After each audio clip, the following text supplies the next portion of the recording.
اللہ تعالیٰ کا کرم یہ ہوا اذا جاء رمضان سلسلۃ الشیاطین، اللہ کے محبوب علیہ السلام ارشاد فرماتے ہیں جب ماہ صیام آتا ہے تو شیاطین جکڑ دیے جاتے ہیں، جنت کے دروازے کھول دیے جاتے ہیں، جہنم کے دروازے بند کر دیے جاتے ہیں۔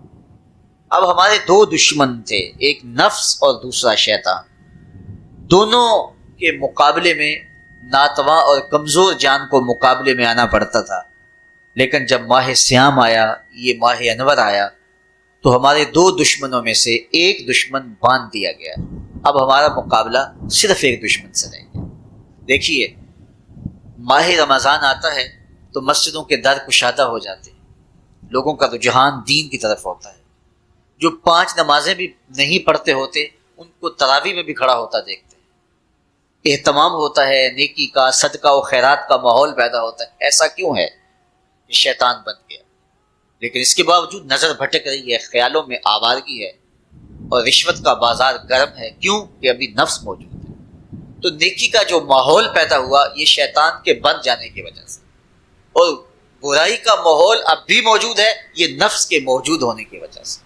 تو ہمارے دو دشمن ہیں جو ہمیں زیادہ مستقیم سے ہٹاتے ہیں، ایک شیطان اور دوسرا نفس۔ اب جب ماہ صیام آیا تو شیطان باندھ دیا گیا، اب ہمارا مقابلہ صرف نفس سے ہے، اور یہ نفس شیطان سے بھی بڑا دشمن ہے۔ شیطان کو شیطان بنانے والا نفس، اور وہ ہمارے ساتھ جڑا ہوا ہے۔ ماہ صیام میں شیطان تو بند گیا لیکن نفس نہیں بندھا۔ اب ہمیں اپنے نفس کو کمزور کر کے اور اپنی فتح حاصل کرنی ہے اور تقوی کی منزل کو پانا۔ اب شیطان تو اللہ نے باندھ دیا، اب نفس کو کیسے باندھیں؟ تو آئیے، نفس کی بندش کیسے ہوگی یہ کسی ایکسپرٹ سے پوچھیں گے کہ یہ کیسے اس کو باندھیں گے، اس کو کیسے قابو میں کریں گے۔ تو کسی ایسے شخص سے پوچھیں جو اس شعبے کا ماہر ہو۔ تو علامہ اقبال کے مرشد ملا جلال الدین رومی علیہ رحمہ کہتے ہیں آؤ تمہیں میں ایک معالج کا پتہ دیتا ہوں جو تمہیں اس بیماری کا علاج بتائے گا اور اس کی بندش کے طریقے بتائے گا۔ شیخ رومی علیہ رحمہ فرماتے ہیں ہفت شہر عشق را اتار گشت ما ہنوز اندر خم یک پوجام۔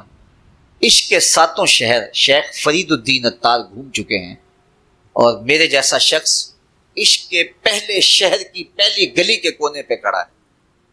اب اندازہ کیے کہ جن کا پتہ حضرت ملا جلال الدین رومی دے رہے ہیں وہ کس بلند مرتبے پہ فائز المرام ہے۔ فرمایا کہ وہ عشق کے 7 شہر گھوم چکے ہیں اور میں پہلے شہر کی پہلی گلی کی نکر پہ کھڑا ہوں۔ اب شیخ فرید الدین علیہ رحمہ سے پوچھئے کہ شیطان تو بند گیا، اب نفس کا وبال ہمارے اوپر پڑ رہا ہے اور ہم اس کے باوجود ماہ صیام کے اندر گناہوں میں منہمک ہیں، تو ہمیں بتایا جائے کہ اس نفس کا علاج کیسے کیا جائے۔ ہمیں آپ کا پتہ بتایا گیا ہے۔ تو شیخ فرید الدین اتار بولے نفس نتواں کشت اللہ باسے چیز بات گوئم یاد گیرش اے عزیز۔ نفس نہیں مرتا، لیکن اگر 3 اسلحے تیرے پاس ہوں تو یہ ٹھہر بھی نہیں سکتا۔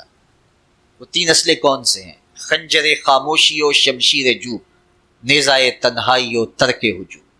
خاموشی کا خنجر، بھوک کی تلوار اور تنہائی کا نیزہ، یہ 3 اسلحے ایسے ہیں اگر تو یہ لے کر کے نفس پہ ٹوٹ پڑے تو پھر نفس کا مقابلہ تیرے لیے آسان۔ خنجر خاموشی، خاموشی کا خنجر، اللہ کے محبوب علیہ السلام نے فرمایا من صامت نجا، جو خاموش ہو گیا وہ نجات پا گیا، کیونکہ انسان کی زندگی کی زیادہ آفتیں اس کی زبان کی وجہ سے۔ آپ اپنے گناہوں کا اور میں اپنے گناہوں کا اگر احتساب کروں تو ہمیں سب سے زیادہ گناہ زبان کے ملیں۔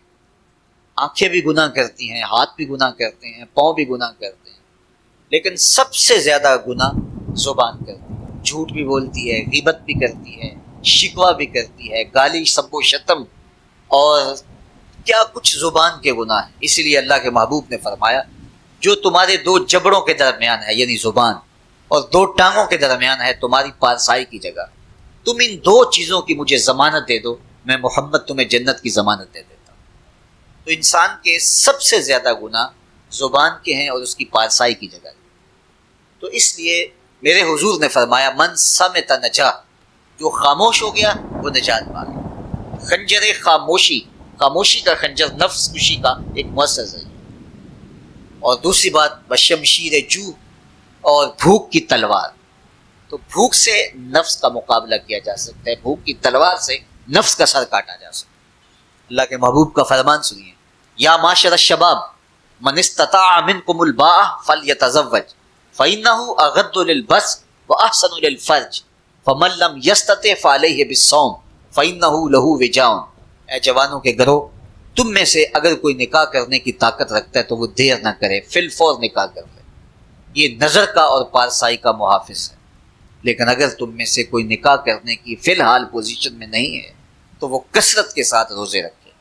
روزے قاطع شہوات، تو بھوک سے نفس کو جو ہے وہ روکا جا سکتا ہے، اس کو لگام ڈالی جا سکتا ہے۔ تیسری بات، نیزہ تنہائی، تنہائی کا نیزہ۔ فرمایا گیا کہ العافیت فی العزلہ، کہ تنہائی کے اندر ہی عافیت۔ جب مجلسوں میں غیبت کی بدبو پھیلتی ہو اور چغلی کا ماحول معاشرے کا جزو لا ینفک بن جائے اور مجالس کے اندر نظروں کی پاکیزگی کا قائم رہنا مشکل ہو جائے اور انسان کی زندگی کے اندر گناہوں کا بہت بڑا سبب مجلسی زندگی ہو تو پھر اس سے تنہائی بہتر ہے۔ حضرت شاہ نقشبند بخاری فرماتے ہیں کہ فقیر کے لیے سب سے اچھی جگہ اللہ کا گھر مسجد ہے، یا کسی کامل صالح شخص کی صحبت ہے، اور یا پھر تنہائی ہے۔ چوتھی جگہ ہلاکت کے علاوہ اور کچھ نہیں۔ ہمیں اپنے کاروبار میں، اپنے معاملات میں، اپنی ملازمتوں میں جانے کی تلقین کی گئی تو وہاں یہ تلقین کی گئی کہ دیر سے جاؤ جلدی واپس آ جاؤ، اور مسجد میں جاتے ہوئے تلقین کی گئی کہ جلدی جاؤ اور دیر سے واپس آؤ۔ لیکن ہم مسجد کے دروازوں پہ جب دور موجود میں رش دیکھتے ہیں کہ لوگ بہت جلدی نکلنا چاہتے ہیں، حتیٰ کہ کندھوں سے کندھے ٹکرا رہے ہوتے ہیں کہ جلدی سے باہر نکل جائیں، حالانکہ وہ عافیت کی جگہ ہے، 2 منٹ زیادہ بھی ہو جائیں تو کوئی حرج نہیں ہے۔ اور ایسے لوگوں کو بھی نکلنے میں جلدی کرتے ہوئے دیکھا ہے کہ لگتا تو یہ تھا کہ شاید انہوں نے کسی ضروری کام پہ جانا ہے، لیکن باہر نکل کے بازار میں پھٹے پہ بیٹھے تھے اور مسجد سے نکلنے کی جلدی بہت تھی۔ تو مسجد میں جلدی جاؤ اور دیر سے واپس آؤ، اور بازار میں دیر سے جاؤ اور جلدی واپس آؤ، لیکن ہمارے رویے اس کے برعکس ہو گئے۔ تو تنہائی میں عافیت ہے، خاموشی میں عافیت ہے، اور بھوک میں عافیت ہے، اور یہ ساری چیزیں روزے میں میسر ہیں۔ فرمایا تم سے اگر کوئی شخص الجھے، بحث کرے، لڑائی کرنا چاہے تو تم اسے کہو انی صائم، میں نے روزہ رکھا ہوا ہے۔ اسی طرح جو ہے وہ روزے سے آپ کو یکسوئی ملے گی، قرآن مجید کی تلاوت کا ماحول ہوگا اور تم بھوک کاٹو گے، اور یہ تینوں چیزیں تمہارے نفس کو کمزور کرنے والی۔ شیطان بند گیا، نفس کمزور ہو گیا، اور جب نفس کمزور ہو گیا، کمزور ہوتا ہے، یہ نفس مرتا نہیں ہے۔ یہ تو کوئی ہے باج فقیراں کسے نہیں ماریا، باہو ظالم چور اندر تھا، یہ اندر والا چور جو ہے وہ اتنی آسانی سے قابو آتا ہی نہیں ہے، یہ پھر سر اٹھا لیتا ہے۔ اس کو جتنا کچلو، یہ کچھ عرصے کے بعد تھوڑی سی خوراک ملتی ہے تو پھر سر اٹھا لیتا ہے۔ حضرت بایزید بستامی کہتے ہیں میں نے اپنے نفس کو ایک دن کہا کہ میں تجھے خوراک بھی نہیں دیتا اور تو پھر بھی موٹا تازہ ہے، تو میرے نفس نے مجھے کہا کہ اے بایزید، جب تم بازار سے گزرتے ہو تو لوگ انگلیاں اٹھا اٹھا کہتے ہیں یہ بایزید جا رہا ہے، یہ بایزید جا رہا ہے، تو مجھے میری غذا اور خوراک اس سے مل جاتی۔ تو یہ خوراک ہوتی ہے نفس کی۔ تو نفس بہت ظالم ہے اور ساری زندگی اس سے لڑتے ہوئے گزرتی ہے۔ وہ کسی نے کہا تھا نا، تمام عمر طوفان سے کھیلتے گزری، نیا کے ڈوبنے کا ڈر بھی رہا۔ تو یہ ساری زندگی اس طرح ٹکراتے ہوئے سے گزرتی ہے، لیکن جب کمزور ہو جائے تو پھر یہ شیطان کو جو ہے وہ موقع نہیں دیتا ہے۔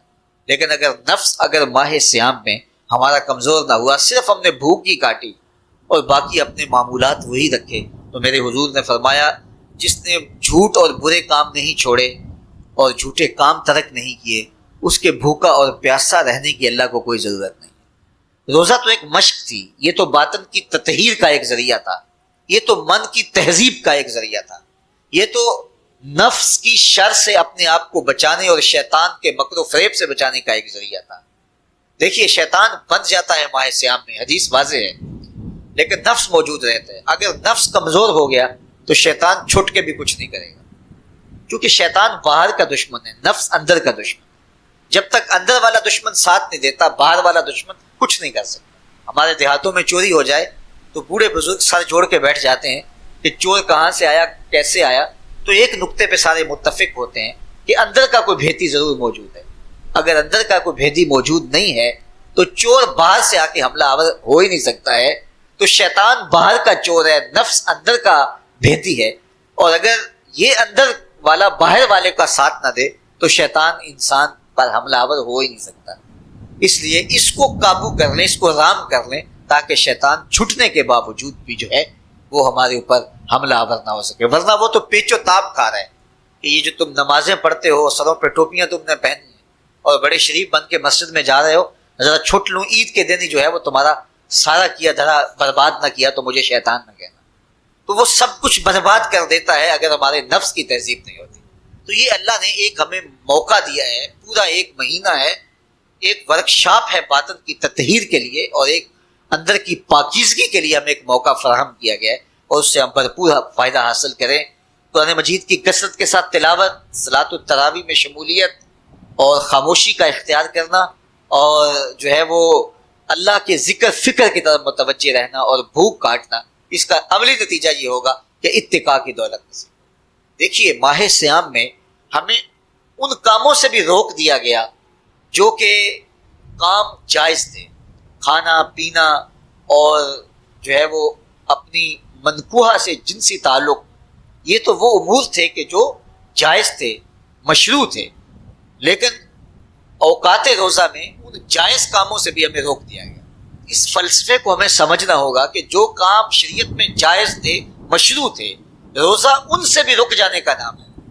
اور جو چیزیں شریعت میں جائز ہی نہیں ہیں، جھوٹ بولنا ہے، غیبت کرنا ہے، بد نگاہی ہے، اور دیگر برے اعمال ہیں، تو یہ چیزیں تو روزہ نہ بھی ہو پھر بھی ناجائز ہیں.